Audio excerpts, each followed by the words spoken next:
Chapter 42. Then Job answered the Lord and said, I know that thou canst do everything, and that no thought can be withholden from thee. Who is he that hideth counsel without knowledge? Therefore have I uttered that I understood not, things too wonderful for me which I knew not. Here I beseech thee, and I will speak. I will demand of thee, and declare thou unto me. I have heard of thee by the hearing of the ear, but now mine eye seeth thee. Wherefore I abhor myself, and repent in dust and ashes. And it was so, that after the Lord had spoken these words unto Job, the Lord said to Eliphaz the Temanite, My wrath is kindled against thee, and against thy two friends, for ye have not spoken of me the thing that is right, as my servant Job hath. Therefore take unto you now 7 bullocks and 7 rams, and go to my servant Job, and offer up for yourselves a burnt offering, and my servant Job shall pray for you. For him will I accept, lest I deal with you after your folly, in that ye have not spoken of me the thing which is right, like my servant Job.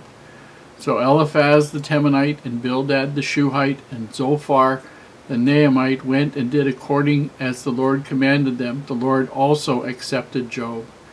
And the Lord turned the captivity of Job when he prayed for his friends, and also the Lord gave Job twice as much as he had before. Then came there unto him all his brethren, and all his sisters, and all they that had been of his acquaintance before, and did eat bread with him in his house. And they bemoaned him, and comforted him over all the evil that the Lord had brought upon him. Every man also gave him a piece of money, and every one an earring of gold. So the Lord blessed the latter end of Job more than his beginning.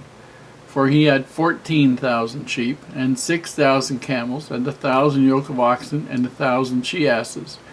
He also had 7 sons and 3 daughters. And he called the name of the first Jemimah, and the name of the second Keziah, and the name of the third Karen-Happuch. And in all the land there were no women found so fair as the daughters of Job, and their father gave them inheritance among their brethren.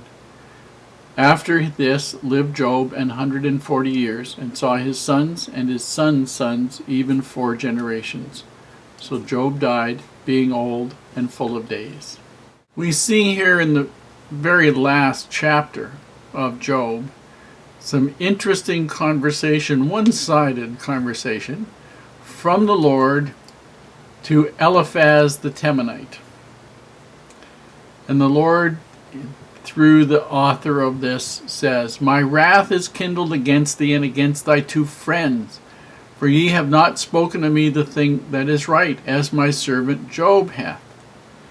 In other words, you guys did not speak, you did not come to comfort him, you didn't understand him, you condemned him, you told him he was wrong, whereas my servant Job hath spoken about his righteousness and protested it. You took that as a sign that he was unrighteous and rebellious, and he wasn't. If you were his friends, really, you would have known that.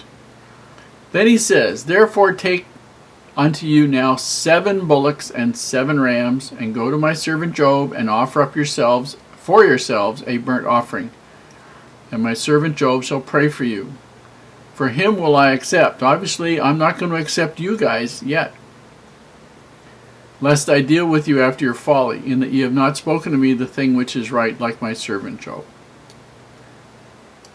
And so then the 3 of them went and did according as the Lord commanded them. Let that be a lesson to us. If we go to comfort somebody, comfort them. If they've done something bad, they will know. They will not need us to do anything to let them know. And it says here in verse 42, in chapter 42:10, And the Lord gave Job twice as much as he had before. And then it lists off all of his brethren and all of his sisters came back, and they ate with him, and they bemoaned him. That meant they grieved with him for the things he had suffered. Even though it was finished suffering, the memory was still there, and comforted him. It said, over all the evil the Lord had brought upon him. Well, they knew that the Lord had not brought it upon him. They knew that it had, because of the conversation with the Lord, Job knew that God had not brought it upon him. He had permitted it, but Job had survived that. Every man gave him a piece of money, and everyone an earring of gold. So he had some silver from the money and some gold, and everybody brought him something to comfort him. And then it says, so the Lord blessed the latter end of Job more than his beginning, for he had, now you get this, he had 14,000 sheep, and 6,000 camels, and 1,000 yoke of oxen, and 1,000 she-asses. He also had 7 sons and 3 daughters. Now this is the interesting part to me of this whole chapter. He also had 7 sons and 3 daughters. Now that's what he had in the very beginning. So if he got twice as many sheep, he had 7,000 sheep, now he's got 14,000. He had 6,000 camels at the end, he had 3,000. He had 500 yoke of oxen, and now he's got 1,000. And he had 500 she-asses, and now he's got 1,000. How come he didn't have 14 sons and 6 daughters? Very simple. The people who wrote this understood something. The ancient Hebrews understood that even though members of the family might die, if they live righteously, there would still be a relationship in the eternity, so that even though the first 7 sons and 3 daughters died, in the eternal worlds he was still going to have a relationship with them. And it wasn't, their death was not the end of the relationship. So in order to double the number of sons and daughters he had, they didn't need to give him 14 sons and 6 daughters now, because he already had 7 sons and 3 daughters. What he got was 7 more sons and 3 more daughters. And that gave him double, because he had not lost the first ones. So Job died being old and full of days. May we all have that be able to be said of us, to be full of days.